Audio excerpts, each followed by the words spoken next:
If John McCain wanted to rain on Barack Obama's parade, consider it a success on that front. Obama gave the historic speech in Denver last night. 38 million people watched it. But what are people talking about today? The VP pick from John McCain, his new running mate, Alaska Governor Sarah Palin. I think it's a great move. Now we've got a woman, an African-American, running for president and vice president, no matter what.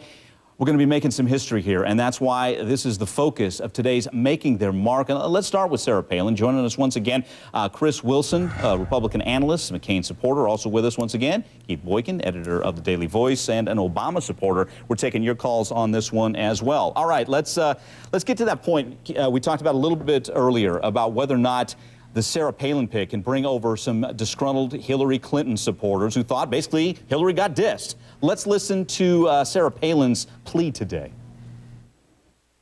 It was rightly noted in Denver this week that Hillary left 18 million cracks in the highest, hardest glass ceiling in America.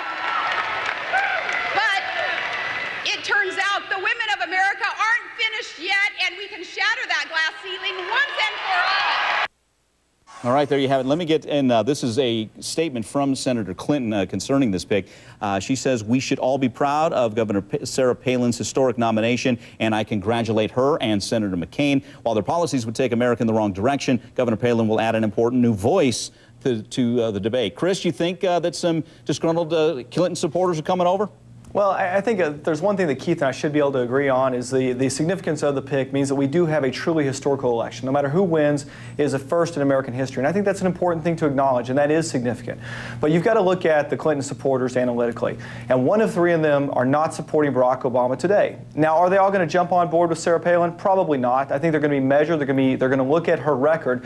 And at the end of the day, she does have a record of accomplishments that is, frankly, more significant than Barack Obama's. Since Barack Obama was elected to the Senate, he's been running for president. Sarah Palin has actually accomplished things. She's done things that allows people who are supporting Hillary Clinton because of what she stood for, she gives them somewhere to hang their votes. And Keith, I think that's exciting. Hey, Keith, quick rebuttal. I'm going to get some calls in. Go ahead. That's an outrageous lie, Chris. You know better than that. Exactly This true. is a woman who's a governor of a state of 670,000 people. That's roughly the size of Charlotte, North Carolina, the size of an average congressional district. The school district where I live is bigger than just the number of people she represents. I wouldn't want my school board president to become the leader of the free world. For God's sake, this woman is totally unqualified. And for the Republicans who have been arguing all along that experience is the most important issue, this is an outrage to show that they obviously don't care about these issues. It's not about experience, it's about judgment now, because John McCain has shown that he does not have the judgment to make the right decisions on Iraq, on Iran, on Afghanistan, and now here with his vice presidential selection, one mistake after another from John McCain. It's appalling, and he ought to be ashamed of himself for even trying to pull Keith, the wool over our eyes. I really hope all this. the Democrats are as dismissive Horrible and choice. really Horrible choice. as condescending towards this pick as you are, because I think what it's going to do is show the attitude, the true attitude that Democrats and many of Barack Obama supporters have had towards women throughout this campaign. All right, let's Absolutely get not, Chris. Let me just say something about this. I have to respond to this. Hillary Clinton, I worked for Bill Clinton. I worked in the Clinton administration. Hillary Clinton was a qualified candidate. She's a United States senator. She has Senate foreign relations experience. She's traveled the world. She knows government. She's been in Washington. She's been in the White House. This woman does not have that experience. Sarah Palin is not qualified. But Keith, it's not Sarah Palin versus Hillary Clinton. And Hillary you know Clinton's it. not on the you ticket. know it. It's you not know Sarah she's Palin not versus Hillary Chris. Clinton. Let's and it's make that outrage that point. you would even suggest otherwise. It's an outrage. She has more experience than Obama. All right, let's get to some calls. Jeff in Connecticut. Jeff, go. Hi there. First let me say that I'm all in favor of a woman being on a ticket, whether as president or vice president, but you cannot compare Senator Clinton to Governor Palin. They're two different beasts. Did anybody make that comparison? Oh, I think they're making it based on the fact that it's a woman and they're trying to get her on the ticket. I mean, based on the fact that Senator McCain, his constant messaging has been that foreign policy is the most important issue facing this country, and his selection truly is an insult to the citizens of the country, in my opinion. Well, Governor I don't know if I'd go that far as an insult, but you make a good point. The experience issue is going to come up. Let's get another call. Deborah in Missouri. Deborah, go. Yes, hi. Go ahead. Well, I'm delighted with this choice. She stands for everything I believe in. And I saw Glenn Beck's interview with her back in June, and I absolutely loved what I heard from her. I thought it was wishful thinking, actually, to believe that she'd actually ever be chosen as the vice presidential running mate. I couldn't believe it this morning when I heard the announcement. But I was committed 100% to voting for the Republican candidate. Okay. Because I'm most concerned about the composition Gotcha. of our Supreme You're Court. going that way. However, John McCain hadn't convinced me that he was firm on many of the issues that were vital to me and my family.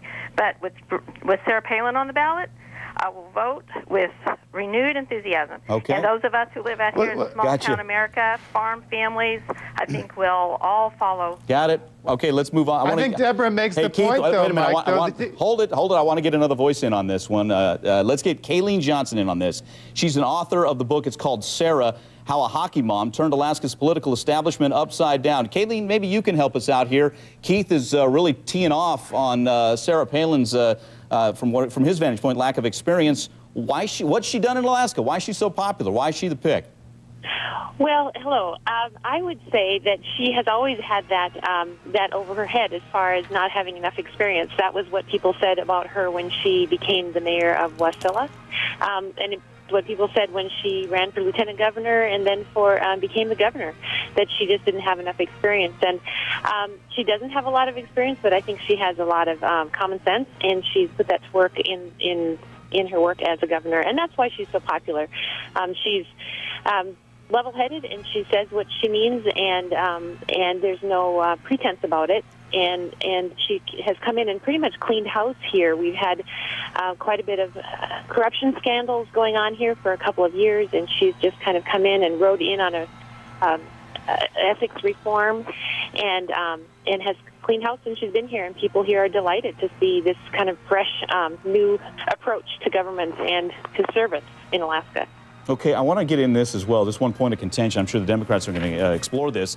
That Governor Palin's under a state ethics investigation. That she let go the Public Safety Commissioner Walt Monaghan. She says because he didn't do enough about state trooper vacancies and alcohol abuse issues. Now Monaghan says, and here's where the investigation comes in, that he was let go because he wouldn't fire her brother-in-law, former brother-in-law, is in a custody battle with her sister.